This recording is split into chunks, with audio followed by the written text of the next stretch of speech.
Netflix is one of the best apps that you can download for your TV. On today's tech video, I'm going to show you 3 different ways of how to install Netflix on your Roku TV.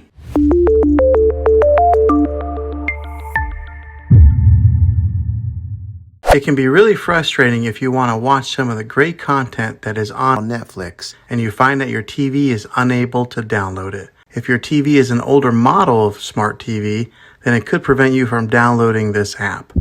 So the way that I'm going to show you how to install Netflix will be able to work on any model of TV on any year of TV. You just have to have an HDMI port on your TV to plug into. I recommend getting a Roku stick or an Amazon Fire Stick. Both of these media streaming players have the capability of download Netflix. You would then use a Roku or Fire Stick as your main streaming player, which bypasses the operating system on your TV. If you want to spend a little more and get a more robust device that gives you a few more options, then take a look at the Apple TV 4K. All these devices plug into the HDMI port on your TV, no matter how old it is, no matter what model it is. I've had great luck with all these streaming players, and I'll put links in the description down below of where you can get one of them. Well, hopefully this video was helpful for you. If it was, go ahead and click a thumbs up on it. Go ahead and subscribe to my channel. I make tech videos all the time, and I would love to have you back in the next one. Take care.